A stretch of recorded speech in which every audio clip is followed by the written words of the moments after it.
봄을 재촉하는 갯벌의 푸른 잎사귀 감태. 바야흐로 감태의 계절이 찾아왔습니다. 특유의 바다향과 독특한 맛으로 남도 사람들의 입맛을 사로잡은 초록빛 매력 덩어리. 맛은 물론 영양까지 두루갖춘 바다의 보양식. 향긋한 바다 내음으로 입맛 돋우는 매력적인 감태. 만나러 떠나봅니다. 오늘은요, 달짝지근하고 쌉싸래한 맛을 가지고 있는, 또 이맘때쯤이면 꼭 만나볼 수 있다는 갯벌의 초록빛 보물을 만나러 왔습니다.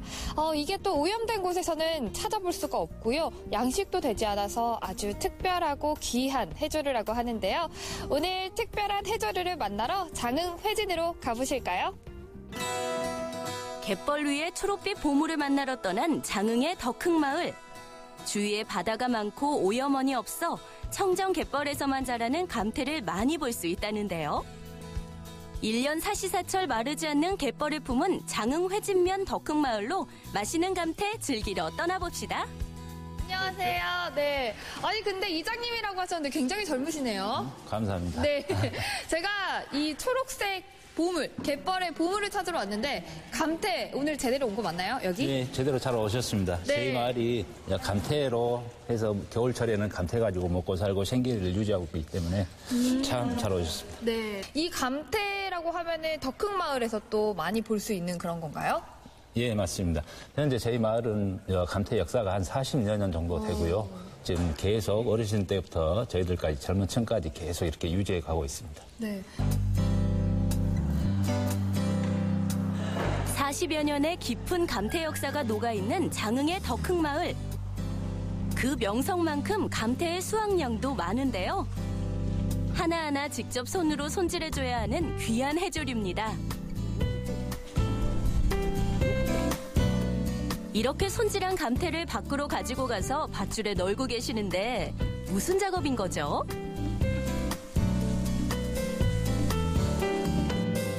어머니 안녕하세요. 안녕하세요. 네. 지금 이렇게 햇살을 받으시면서 뭔가를 막 널고 계시는데 지금 어떤 작업하고 계시는 거예요? 감태를 지금 네. 바다에서 뜯어갖고 와서 지금 널고 말린 작업이에요. 이렇게 감태를 또 이렇게 줄에 좀 곱게 이렇게 넣는 그런 작업인 거예요? 예, 그래갖고 이제 말르면 걷어갖고 네. 이제 팔질 하냐 말리면 이거 생걸로 무채도 묻고 또 전도 볶아 묻고 여러 가지를 해라 이거. 오로지 햇볕과 해풍에 감태를 말려준다는데요. 이렇게 하면 향도 맛도 더욱더 깊어진다고 합니다.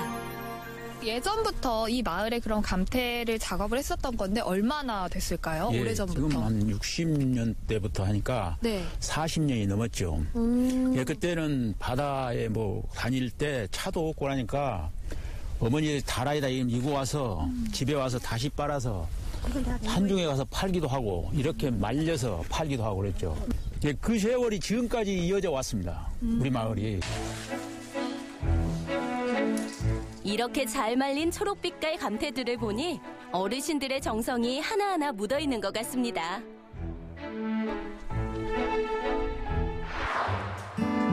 이번엔 다들 무슨 작업을 하고 계시는 건가요? 감태를 네모난 틀에 넣어 뭔가를 만들고 계시는 것 같은데요. 다들 모이셔서 뭔가를 네. 열심히 작업하고 계시거든요. 네. 지금 어떤 걸 하고 계시는 거예요? 예, 지금 저희 마을에서 네. 감태가 유명하거든요. 네. 그래서 지금 감태로 김을 뜨고 있는 거예요. 그러면 일반 김하고 좀 다른 점도 있을 것 같아요. 다른 점은 네. 일단 감태 향이 네. 아주 진해서 김하고는 색다른 또 맛이 있어요. 일반 김과는 달리 구수하고 향긋한 감칠맛이 난다는 감태김. 진한 감태의 향이 가득 들어간 별미라고 합니다. 이 감태김, 만드는데 특별한 노하우가 있을 것 같은데요. 아니 근데 이렇게 작업을 하고 계시는데 무작정 감태만 탁 올려놓는다고 해서 김이 나오는 게 아니잖아요. 네. 뭔가 노하우가 있을 것 같아요. 노하우는 이제 바닷물에서 이제 씻어서 가지고 오셔가지고 민물에 네. 한 번 더 씻어서 이렇게 틀에 넣으셔가지고 아기 다루듯이 이렇게 펴가지고 뜨는 작업을 하고 있습니다. 물이 빠지면은 저쪽에 건조장으로 이동하게 돼 있습니다. 이렇게 햇볕과 바람이 잘 드는 건조장에서 하루 정도 말리면 완성이 된다는 감태김. 맛과 향이 더욱 깊어진 감태의 맛을 느낄 수 있다고 합니다. 우리들의 입맛을 사로잡는 감태의 또 다른 변신이네요. 제가 온 곳이 또 덕흥 마을이잖아요. 네. 이 덕흥 마을 자랑도 좀 해주세요. 덕흥은 젊은 사람도 많고 주위가 바다가 많습니다. 그래서 이제 감태가 잘 자라는 환경이에요. 그래서 저희들이 나가가지고 이제 채취를 해가지고 와서 이렇게 작업을 하고 있습니다. 감태는 오로지 100% 자연 갯벌에서 12월에서 3월에 채취 가능하다는데요. 3월에도 제맛을 내는 장흥 감태. 제철 감태를 매일 나와 채취하신다고 하니까 신선할 수밖에 없겠네요. 우리 장흥의 감태 자랑 좀 해주세요. 감태는 우리 혜진의 감태는 이게 깨끗해요. 맛도 좋고 향도 좋고 너무 진해서 참 좋아요. 맛도 좋답니다. 청정 지역에서만 자란다는 감태. 워낙 환경에 민감한 데다 조금만 오염돼도 자취를 꽁꽁 감추다 보니 하늘이 점지해준 곳에서만 자란다는 말이 전해질 정도인데요. 금태라 불릴 정도로 귀한 해조류라네요. 이러한 금태들이 가득한 장흥회진 앞바다. 깨끗한 갯벌에서 나온 감태는 당연히 맛도 일품이죠. 맛과 향이 더 진한 장흥만의 감태를 맛볼 수 있다고 합니다. 아, 여기가 바로 장흥 갯벌인데요. 이 갯벌 어때요? 좀 특별한가요? 설명 좀 해주세요. 이건 회진 갯벌은 조수 간만의 차가 크고 네. 또 주변에 뭐 공장이라든가 이런 오염원들이 없습니다. 그러니까 그리고 이곳이 특히 또 그 정남진 무상김이 생산되는 지역이라 갯벌이 살아 있습니다. 그래서 이곳에서 생산되는 감태가 좀 더 유명하고 아주 향도 진하고 또 엽채도 굵고 아주 명품 감태가 생산이 되는 것 같습니다. 특별한 회진 갯벌에서만 볼 수 있다는 명품 감태. 한 번 맛보면 계속 맛보게 되는 마성의 매력을 가졌다는데요. 최근에는 건강에 좋은 효능들이 많이 알려지면서 덕흥마을만의 명품 감태를 찾는 사람들이 많아지고 있다고 합니다. 감태에는 칼슘, 미네랄과 비타민 등이 풍부하다는데요. 바다의 영양덩어리 감태, 덕흥마을의 자랑입니다. 갯벌에서 채취한 감태는 세척장으로 옮겨지게 되는데요. 맑은 갯물에 옮겨가며 여러 번 헹궈 갯벌을 깨끗하게 씻어내는 작업을 거칩니다. 어머니, 지금 감태를 이렇게 예쁘게 정리하고 계시는 것 같은데 어떤 작업이에요? 감태를 깨끗이 세척하는 작업이요. 아, 이렇게 딱 봐서는 사실 그냥 매생이 같이 생겨가지고 그러니까 구별하기가 어렵거든요. 매세랑 감태 이렇게 구별할 수 있는 방법이 있어요? 매생이는 검정색이고, 아, 이거는 이제 파라의 복이에요. 그러면은 매생이보다 이 감태가 조금 더 그 푸른빛이 더 강하다고 생각하면 될까요? 매생이보다 더 푸른빛이 감도는 감태. 양식하는 매생이와는 다르게 자연적으로 갯벌에서 채취하는데요. 매생이는 익혀서 감태는 생으로도 먹는다고 합니다. 감태 요리를 위해 마을회관에 어르신들이 모였습니다. 쌉싸래한 감태 김치부터 동글동글하게 모양을 낸 밥 위에 감태를 묻힌 독특한 맛이 일품인 감태 주먹밥도 만들어 먹고요. 부드러운 감태전까지 다양하게 감태 요리를 즐기신다고 하네요. 보기만 해도 먹음직스러운 감태전. 전을 먹기 위해 덕흥마을 아이들이 모두 모였습니다. 간절함이 나타나는 얼굴들, 얼마나 먹고 싶을까요? 아, 드디어 이 고소한 냄새, 맛있는 감태전이라고 하나요, 어머니? 감태전이 완성이 됐습니다. 우리 빨리 먹고 싶죠? 네.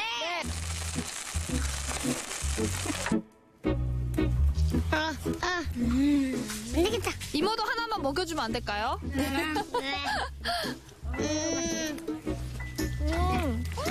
진짜 맛있어.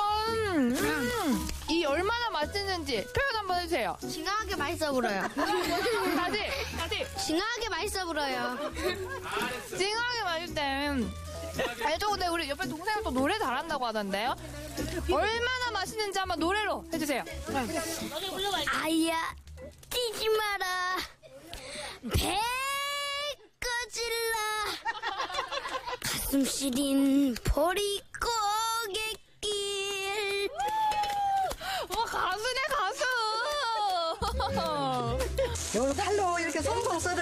감태가 부드럽고 좋아요. 안 거칠고.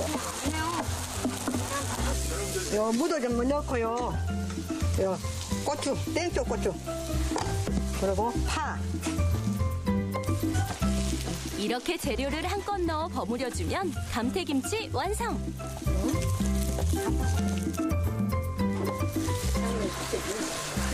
맞나? 간이 어때요? 딱 맞아. 딱 맞아요? 오케이. 어머니 감태김치 먹으면 우리 몸에 어디에 그렇게 좋아요? 어디에 다 좋다고요? 네. 어린이면 어린애, 어른이면 어른애, 이것은 다소로 다 좋습니다. 그리고 이제 또 노약자들, 이 없는 사람한테 더 좋고, 네. 건강에도 좋고, 드셔보실래요? 네, 먹어볼게요. 네.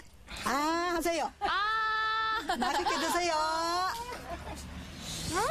맛이 어떠십니까? 새콤달콤하고 달달하고 짜기도 진짜 제대로네요, 어머니. 감사합니다. 많이 홍보해 주세요. 우리 덕흥 감태 일이 덕흥으로 많이 살아오세요. 사랑합니다. 갯벌 위의 초록빛 보물 감태. 특유의 향과 독특한 맛으로 모두의 마음을 사로잡고 있는데요. 김, 주먹밥, 전, 김치까지 다양한 음식으로도 즐길 수 있는 몸에도 좋고 맛도 좋은 갯벌의 영양덩어리 감태. 감태의 매력이 궁금하신 분들은 장흥 덕흥마을로 놀러오세요.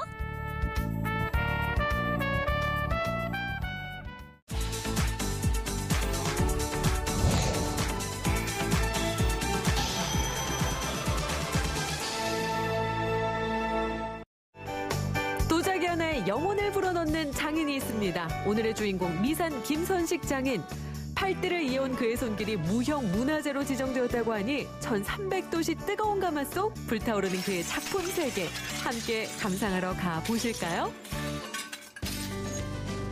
소나무 우거진 이곳은 전통 방식으로 도자기를 만드는 김선식 장인의 도요지. 마당 한켠 쌓인 소나무 장작과 곳곳에 자리한 작품들이 우리를 반겨주고 있습니다. 안녕하십니까. 안녕하세요. 도자기를 넘어 삶을 빚고 있는 미산 김선식 장인. 8대째 내려오는 관음료 작업장입니다.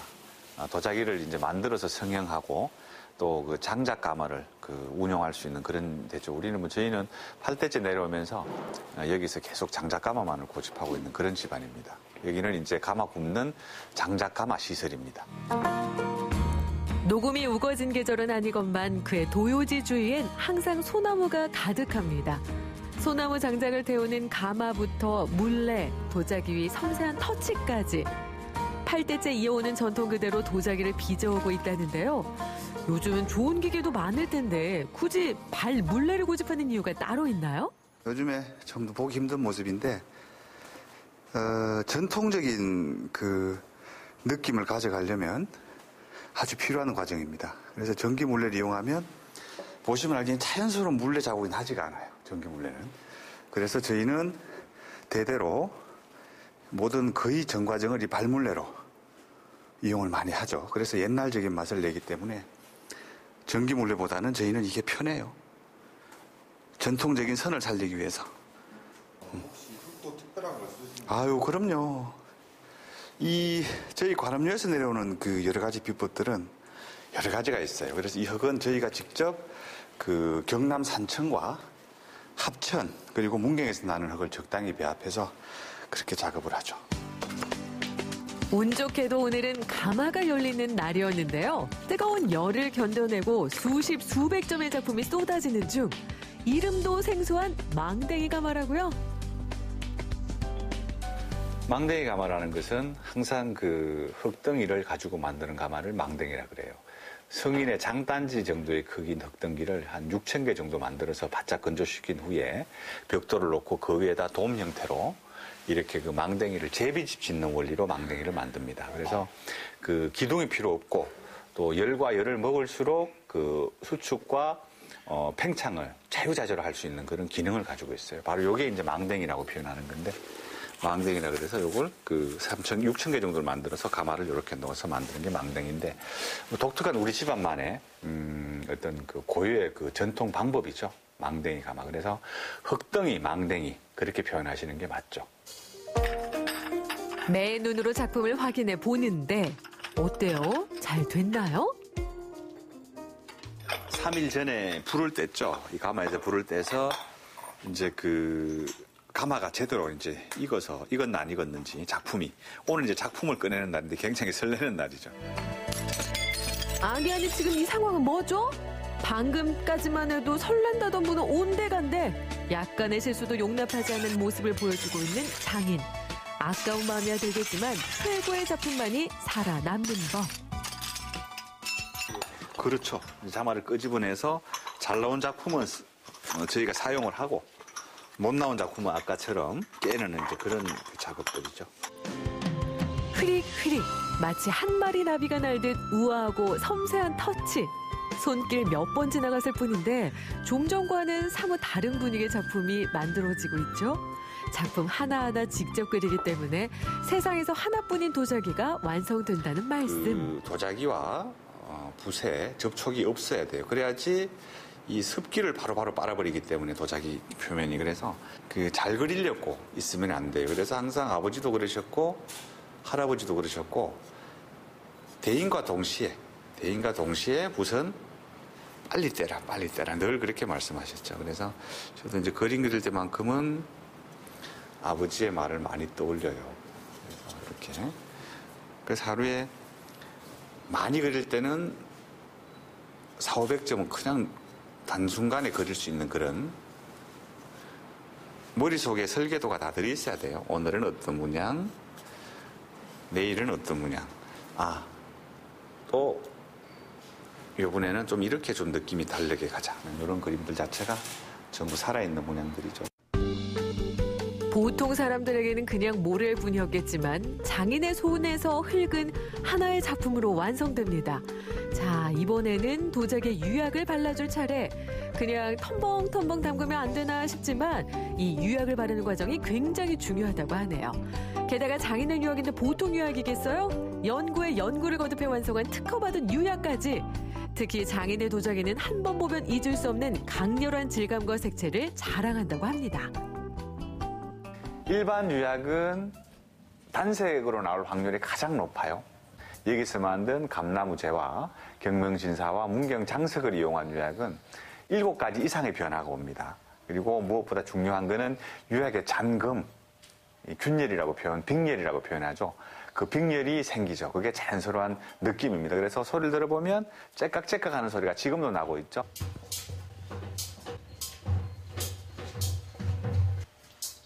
이게 바로 일반 유약과 제가 만든 특허 유약의 차이점입니다. 변화와 균열. 도자기와 함께하는 인생을 걸어온 것도 벌써 몇십 년. 이번엔 경상북도의 무형문화재로 지정되었다고 하죠. 아버님이 살아계셨다면 아마 제일 기뻐하셨을 거죠. 이번에 무형문화재로 청화백자 사기장으로 지정이 되었습니다. 이 청화백자가 우리 고유한 관음료만의 그 가문의 대표적인 도자기라고 볼 수 있죠. 앞으로 이 기술과 모든 우리 노하우를 9대, 10대째 내려서 우리 전통 문화를 끝까지 지키는데 일조를 할 수 있어서 너무나 기뻐요. 그래서 소감이라는 건 별거 없고 아무튼 돌아가신 아버님과 여러 가지 주위에서 도와주신 분들한테 심심한 감사의 말씀을 올리는 바입니다. 조선시대부터 이어온 문경의 도자기 명가에서 태어나 8대째 가업으로 내려온 도공의 맥을 이어나가고 있습니다. 피는 물보다 진하다고 했던가요? 그의 아들 역시 도예가를 꿈꾸고 있다는데요. 어릴 적부터 보던 도자기는 자연스럽게 민찬군의 인생이 되었습니다. 네, 저는 유년 시절부터 부모님이 작업하시는 모습을 줄곧 봐오면서 저희 3대 윗대 할아버지들이 작업하시는 그 사진과 그 작품들을 보면서 도예가의 꿈을 자연스럽게 이렇게 꿈꿔오게 되었습니다. 마무리 조금 잡아주고 거기 조금 모양은 잘 나왔어. 중간배 조금 내고 찍어주고. 오케이. 배 됐어. 내지 마. 이거는 장호니까 내지 말고. 때론 아버지로, 때로는 스승으로 앞서 나가며 길을 닦고 있는 장인. 선배로서 반대는 없었을까요? 아버님이 도자기를 제하는 거 워낙 반대했기 때문에 살기가 어려워서 반대를 했기 때문에 도자기 하는 걸 아버지가 무지하게 반대를 했었는데 못 배웠지만 그래도 공장 생활에서 먹고 살아라고 얘기해서 저도 입문하는데 아버지한테 애를 먹었지만 근데 제가 이 시대는 틀려져서 우리 아들은 저 아버지 만드는 걸 좋아하고 나름대로 도예에 재능이 또 있어 보이는 것 같아서 좀 밀어주고 싶어요. 그래서 제가 일부러 도제식으로 수업을 계속 시키고 있죠. 그의 도자기에 대한 사랑은 단지 만드는 곳에서 그치지 않습니다.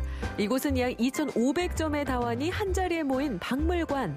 평소 잘 볼 수 없었던 독특한 모양의 도자기까지 만나볼 수 있는 곳입니다. 근대 다완뿐만 아니고 고대 다완, 그리고 중국 다완, 그리고 우리 한국을 대표하는 조선 말기의 다완까지 약 700여 점이 전시가 되어 있고 찻그릇을 아는 분들이라면 누구나 한번 오셔서 무료로 관람할 수 있는 그런 기회를 만들고 있죠. 누구라도 오셔서 관람하시면 좋은 볼거리가 될 것 같습니다. 많은 도자기 사이에서도 강렬한 포스로 시선 사로잡는 항아리가 있었으니 경면진사 유약을 바른 그의 대표 작품.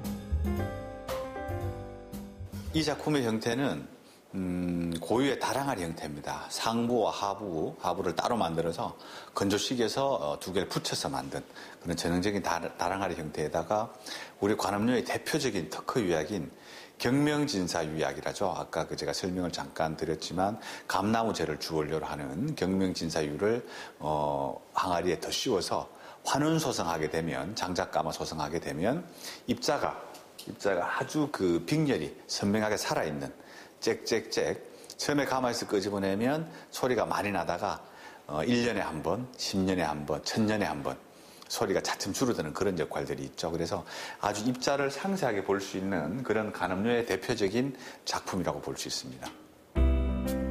좀 더 많은 사람들에게 도자기의 아름다움을 알리고 오고 가는 사람들의 새로운 문화 공간을 만들고 있는 이곳 박물관. 멋진 다원이 모인 자리에 차 한 잔의 여유가 빠질 수 없죠. 갤러리 한켠에서 따뜻한 차와 함께 잠시 지친 몸과 마음까지 쉬어가는 자리를 마련했습니다. 이곳에 오시면 좋은 도자기도 많고 맛있는 차도 많이 준비되어 있습니다. 꼭 들렀다 가보세요. 이렇게까지 아버님 밑에서 이제 도자기를 배워서 했는데 제가 봐서는 도자기란 삶입니다. 예술보다는 농사 짓는 마음 제일 중요하다고 생각합니다. 씨를 뿌리고 수확을 해서 또 내년에 또 씨를 뿌려서 온갖 정성을 쏟아서 도자기를 만드는 건 바로 농사, 바로 삶이죠. 제가 8대를 도자기를 이어왔듯이 제 바람이 있다면 9대까지 제 아들 때 10대, 11대까지 우리 전통 도자기가 더군다나 우리 간음료의 전통 도자기가 맥을 끊기지 않고 계속 이어져 나갔으면 좋겠습니다. 그게 저희 간절한 마지막 바람입니다. 도자기의 고장 문경에서 8대째 도공의 혼백이 전해지고 있습니다. 때론 강렬하게, 때론 부드럽게 옛 방식 그대로 발물레를 돌리며 망댕이 가마에 불을 지피고 있는 장인.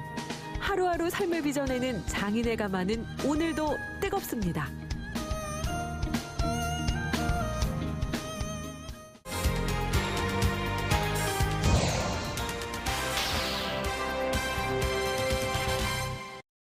서충놈들이 뭔지? 서로 청년단 맞힌 게. 저 정신 차려보세요. 상처 수술했어. 그룹질 보름질에 떠도는 적막한 영시.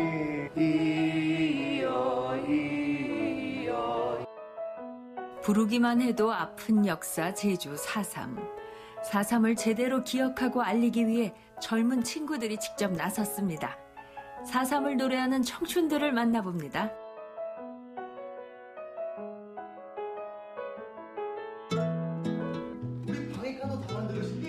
연극 연습이 한창인 이곳.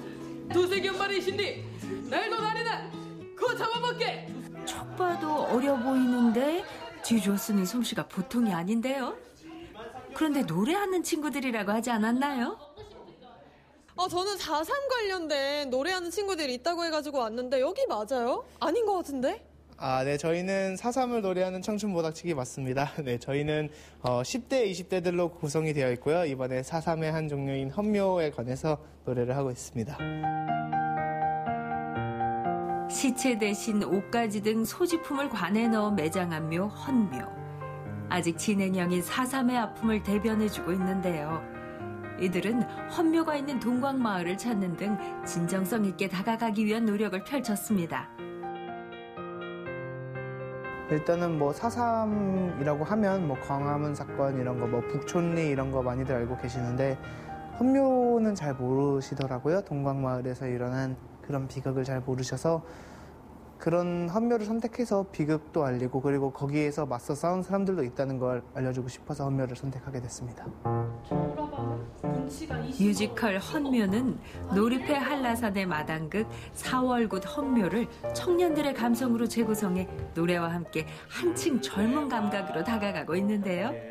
연습도 실전처럼 어느 한 부분 허투루 넘어가는 것이 없습니다. 내가 사랑하는 마음을 보여줘야 되잖아. 그러니까 좀 그런 마음을 표현하면서 정순이에게 아 미안해 이런 좀 그런 감정을 좀 가지고 연기를 했으면 좋겠어. 따라와! 빨리 가!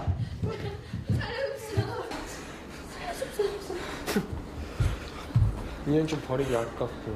저 하늘 저기 저 구름. 이게 엔딩 장면이죠, 그럼 지금? 네, 거의 엔딩이에요. 그러면은 이거 별거 아니네. 그냥 노래 한 소절 부르고 그냥 뭐 잠깐 이렇게 툭 쓰러지면 되는 거잖아요. 쉽네. 아, 쉬워 보이세요? 네. 아, 그럼 직접 한번 해보시겠어요? 강한 자신감의 윤소연 리포터. 과연 그녀의 연기력은? 사격 준비. 사격. 저 하늘 저기 저 구름. 뭐야? 너무 아프잖아요 이거. 뭐야? 쉽다 그러고 안 아프다 그러고. 여보세요? 안 아파요? 저기들 안 아파요? 무릎 괜찮아? 무릎 괜찮은 거 맞아? 아우 근데 이거를 한 번만 넘어지는 게 아니라 뭐 연습 때 또 본 공연 때 몇 번을 넘어지고 그럴 텐데 너무 아프던데 이거 어떻게 참아요 아픈 거? 단련됐어요. 단련됐어요? 네, 단련도 되긴 했고 그때 진짜 이런 일을 당한 사람들을 생각하면 이거는 되게 약과라고 생각하기 때문에 참을 수 있습니다. 네. 혹시 공연 준비하면서는 어떤 생각, 어떤 느낌으로 준비를 해요? 제가 맡은 역할이 말순이라는 캐릭터인데 진짜 그런 말순이의 인생을 산 사람들에게는 이렇게 똑바로 연극을 보여줘야 내가 덜 미안하겠구나 하면서 그런 생각 가지고 연극했습니다. 4.3 사건은 지주의 아픈 역사지만 젊은 사람들 중에는 잘 모르는 이들도 많은 것이 사실. 청춘 모닥치기는 자신들의 공연으로 남아 많은 사람들이 4.3을 느끼고 그 시절의 아픔에 공감할 수 있기를 바랍니다. 준비하면서 제일 중요하게 생각했던 거는 이걸 제대로 해야겠다라는 마음가짐을 했어요. 절대 가볍게 여기면 안 되겠다. 저도 이번 극이 4.3이라고 해가지고 다시 참여하게 된 거고 또 이번 극을 준비하면서 4.3에 대해서 많이 알아가게 되고 또 그것을 많은 사람들에게 알릴 수 있다는 것에 정말 큰 영감이랄까 뭘 좀 느끼게 됐어요.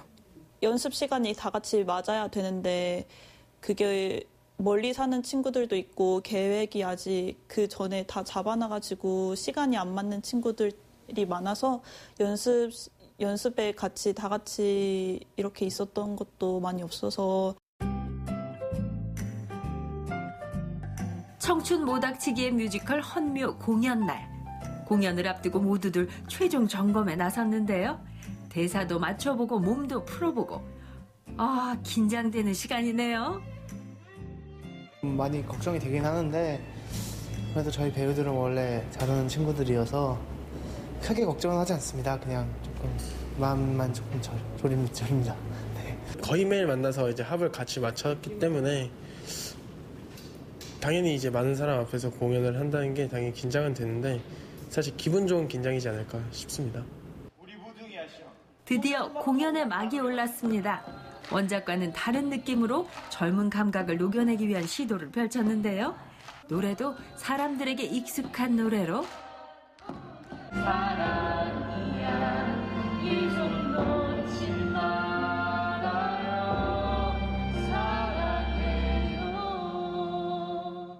이 손 같은 내 어미 화전을 일구며 풍족하지는 않지만 순으름하며 평화롭게 살아가던 사람들이 있었습니다.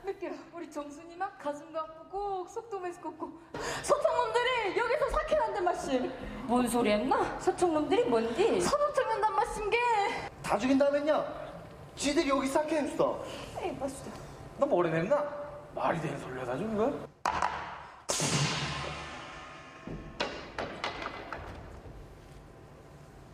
저 정신 차려보세요. 상처 수술했어. 마을의 소개령이 내려지고 해안가 마을로 내려가지 않으면 모두가 빨갱이가 됐던 시절, 마을 사람들은 하루아침에 삶의 터전을 잃었습니다. 이쯤엔 샅샅이 시식해 알겠어? 네! 나가 저놈들을 유인했거든. 너 뭔 소리 했나? 너 거기다 죽으면 어떡하려고? 알았어! 제가 해야 되는 거다. 요즘 날도 추우나 우리 정순이 이거 꼭 전해줍사이. 어떤 이는 불에 타서 죽고 어떤 이는 총에 맞아 죽고 마을을 잃고 쫓겨가며 생명을 부지해가는 사람들. 정순이도 결국 토벌대에 의해 정방폭포 학살터에서 죽음을 맞이하게 됩니다. 아기하는 채 총마냥 죽어지고 시신은 정방폭포에 떨어 처분한 구름질 보름질에 떠도는 적막한 영신. 이여 이여 이여 사랑.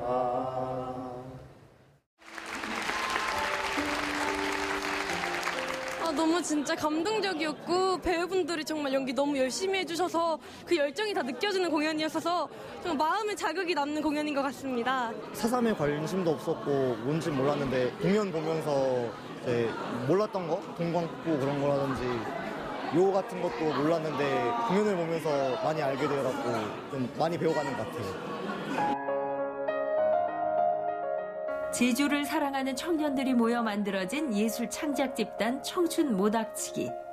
4.3의 비극과 아픔을 알리기 위한 청춘들의 도전은 앞으로도 계속될 겁니다. 아마 민족곡을 계속 하지 않을까 싶은데요. 저희가 좀 오글거리지만 항상 말하는 게 4.3을 노래하는 청춘, 이런 느낌을 계속 얘기를 하고 있어요. 그래서 저희는 아마 저희가 하고 싶은 4.3 민족극을 계속 하지 않을까 싶습니다. 청춘 모닥치기!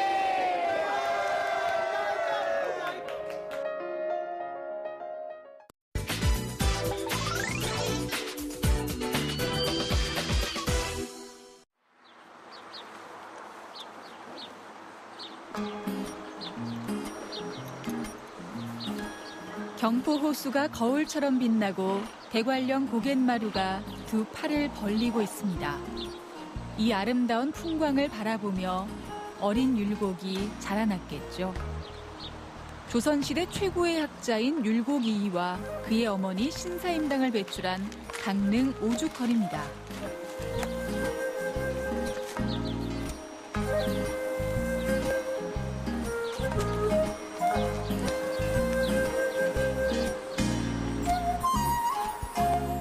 오죽헌은 600년 전에 강릉 최씨가 터를 잡았었습니다. 그땐 최씨 집이었겠죠.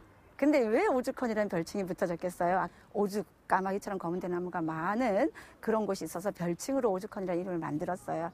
중요한 거는 거기서 누가 태어난 거죠? 네, 오죽헌 몽룡실에서 어머니 사임당이 용꿈을 꾸고 율곡 선생님이 태어났답니다.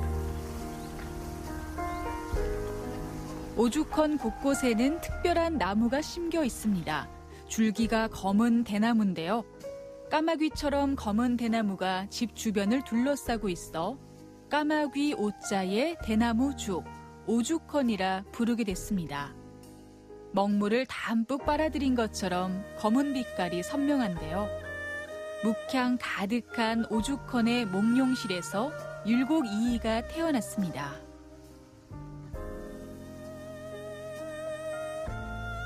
그의 어머니 신사임당은 율곡을 낳기 전에 꿈을 꾸는데요. 동해바다에 사는 용이 아기를 안고 집으로 들어와 품에 안겨주는 꿈이었다고 합니다. 그 후에 율곡을 낳았고 율곡은 6살까지 이곳에서 자라며 공부를 했습니다.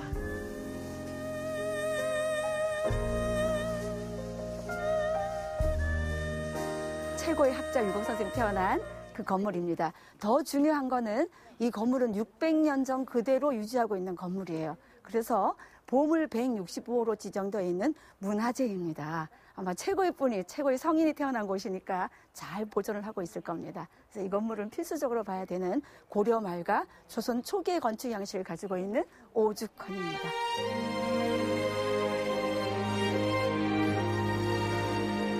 고풍스럽고 정갈한 한옥에 오랜 역사가 담겨 있습니다. 오죽헌은 15세기 후반에 지어졌을 거라 추정하는데요. 현재 남아있는 우리나라 주택 건축 중에서 가장 오래된 건물에 속합니다. 수령 600년의 매화나무와 배롱나무도 율곡의 손길을 간직한 채 자리를 지키고 있죠. 신사임당의 화폭이 담긴 초충도 화단도 이곳에 있었을 겁니다. 나비와 벌이 날아들던 화단은 여전히 그림 속에서 향기를 전하고 있는데요. 긴 세월을 지나며 강산이 변하고 사람들은 역사 속으로 사라져갔지만 여전히 그 자리에 남아 우리들에게 이야기를 들려주기도 합니다.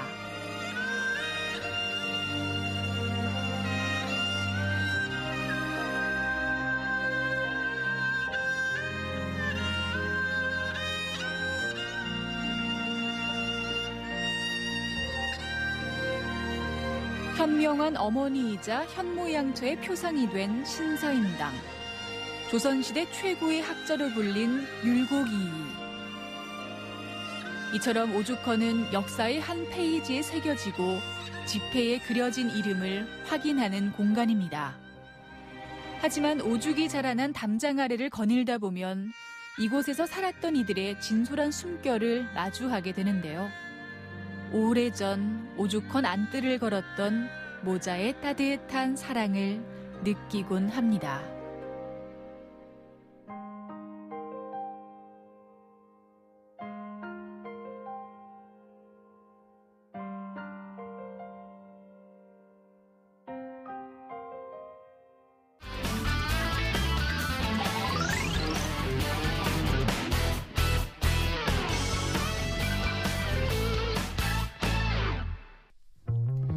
수백 번 두드리고 수십 번 다듬고 우리는 장인을 꿈꾼다. 뛰어난 손재주를 가진 사람들을 요즘엔 프로 금손러라고 부르죠. 오늘은 장인을 꿈꾸는 이들의 세계로 빠져봅니다.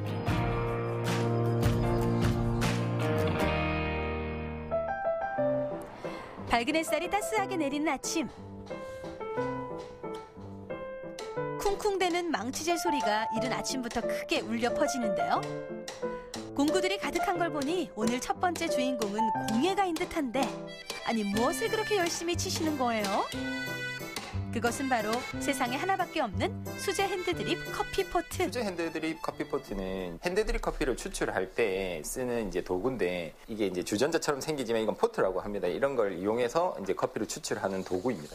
요즘에 이제 커피 시장도 많이 커지고 해서 커피포트를 한번 만들어 보면 어떻겠냐 이런 생각을 했고, 그렇게 해서 이제 만들었는데 시장 반응이 너무 좋아서 점점 더 이제 여기 매력을 느끼고 그렇게 해서 이제 계속 만들게 됐습니다.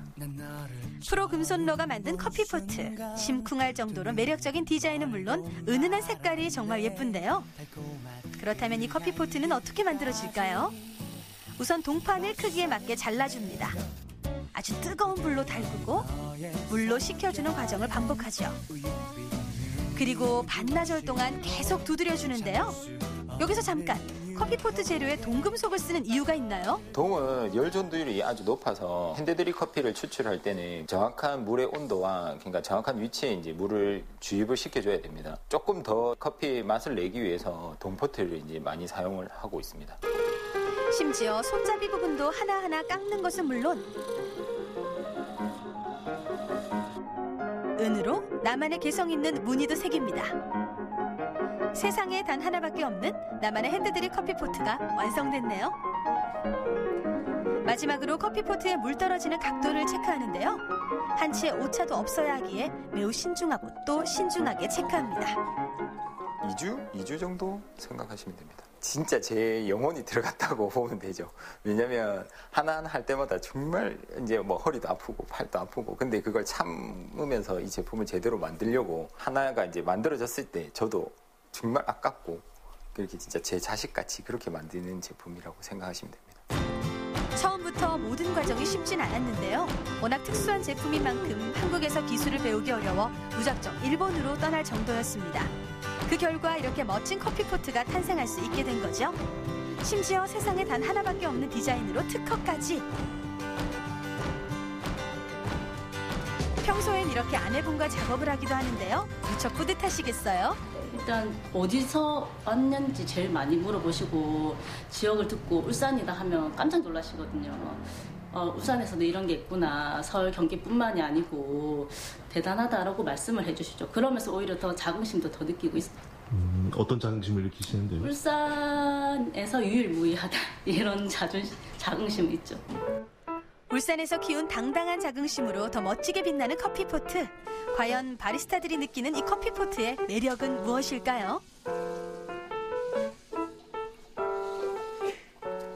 사실 정확한 위치에 균일하게 물줄기를 갖다 형성하면서 내려줄 수 있는 그런 장점이 있고요. 그리고 열 전달이 좋아가지고 커피의 고유의 맛을 갖다가 풍부하게 풍요롭게 내릴 수 있는 게 장점인 것 같습니다. 회를 뜰 때 사시미 칼 같은 그런 느낌이죠. 칼이 무디면은 생선 맛이 어딘지 모르게 떨어지지 않습니까? 이 커피포트도 그런 의미라고 보면 거의 유사하겠네요. 바리스타의 시그니처가 될 뿐 아니라 풍부한 커피 맛을 내게 하는 아주 중요한 기구인 커피포트. 그렇다면 프로 금손러의 최종 목표는 무엇일까요? 앞으로의 계획은 저는 열심히 이제 포트를 계속 만들 거고 우리나라에는 아직 포트 시장이 작긴 한데 울산에서만 국한되지 않고 전국적으로 더 나아가서는 세계적으로 더 알려지는 그런 공예가가 됐으면 합니다. 두 번째로 만날 프로 금손러는 삼남면에 위치한 쌍수마을에 살고 있습니다. 정겨운 흙냄새와 맑은 공기가 평화로운데요. 안녕하세요. 안녕하세요. 멀리까지 오시느라 고생하셨습니다. 여기는 저희 할머니 댁이에요. 할머니 댁인데 이제 도자기를 시작하고 여기 이제 작업을 할 수 있게 공간을 마련해서 여기서 작업을 하고 있습니다. 가만히 있어도 절로 편안해지는 곳. 두 번째 프로 금손러는 주로 이곳에서 전통 도자기를 빚습니다. 은은한 매력이 특징인 전통 도자기 정말 예쁘죠? 그리고 아주 섬세한 손길로 물레를 이용해 도자기를 빚는 주인공. 약간 리듬을 타시는 것 같네요. 이게 자연스럽게 이렇게 돼요. 대부분 물레 이렇게 차시는 분들이 아마 다 비슷할걸요. 아마 어떤 몸의 어떤 그런 움직임이 있어요. 흙도 자연 그 자체고 사람도 자연이지 않겠어요. 그래서 에너지라는 게 있거든요. 작가의 생각과 여러 가지 어떤 가지고 있는 에너지가 흙에 고스란히 들어가기 때문에 기계가 찍어내는 것과는 다를 수밖에 없어요. 전통 도자기의 특징 중 하나는 모든 과정을 수작업으로 만든다는 거지요. 하나하나 정성스레 빚는 것은 물론이고 약 2주간의 기간에 걸쳐 굽고 깎고 돌리는 과정을 계속 반복합니다. 그리고 하나의 작품이 완성되는데요. 프로 금손러의 영혼이 녹아있다고 할 정도로 이 귀중한 작품들, 특히 울산을 표현한 멋진 작품도 있다는데요. 여기서 방구대 안각화까지가 그렇게 멀지가 않아요. 되게 중요한 역사적 어떤 문화재이지 않습니까? 그래서 작품에도 방구대 안각화 문양을 한번 이렇게 넣어봤습니다. 만들다가 손가락이 이렇게 푹 들어가서 뚫린 것을 그냥 이제 그대로 살려서 땅에 떨어진 모양 그대로를 만들어낸 그런 분청 다화병입니다. 1260도 이상에서 소성을 하기 때문에 불을 떼기 때문에 가볍지만 경질이에요. 정말 가볍네요, 이게. 네, 2배 차이는 날 겁니다. 그런데 일하는 중간에 어디론가 향하는 프로 금손러.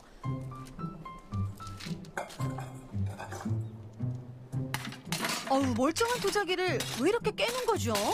암만 정성을 많이 들이고 오랜 시간 이렇게 작업을 해서 만들어도 가마 속에서 들어간 이후에는 뭔가 어떻게 나올지가 몰라요. 내려앉아서 나올 수도 있고 금이 가서 나올 수가 있고 그런 데서 어떻게 보면은 조금 어떻게 뭔가 내려놓고 살아가는 어떤 인생의 그런 것들도 이렇게 느낄 수가 있는 거죠. 전통 도예를 시작하면서 마음이 한결 더 여유롭게 변했다는 주인공. 아담한 집에서 평화롭게 지내는 게 삶의 낙이라는데요. 과연 도예가 이전에는 어떤 직업을 가지고 있었을까요? 20살 때는 서영학과를 갔다가 이렇게 일찍 그만두고 스턴트를 서울에 올라가서 2년여간 했고요. 정적인 것도 너무 좋아하고 그리고 동적인 것도 너무 좋아하기 때문에 거기서의 어떤 접점을 찾기까지의 과정이었다고 할까요? 그리고 좋은 기회가 찾아와서 다시 도자기 전공을 하기 위해서 학교를 다시 들어갔습니다. 27에. 울산, 아니 국내에서도 유일무이한 스턴트맨 출신 도예가 그 실력 한번 감상해볼까요?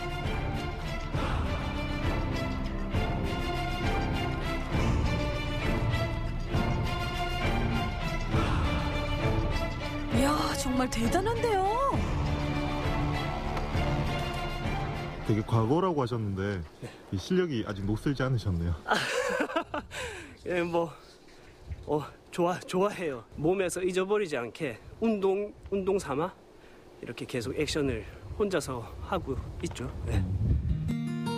작업 후 남는 시간엔 전통 도예의 매력을 알리기 위해 이렇게 정기적인 도자기 수업을 진행도 합니다. 한쪽 손만.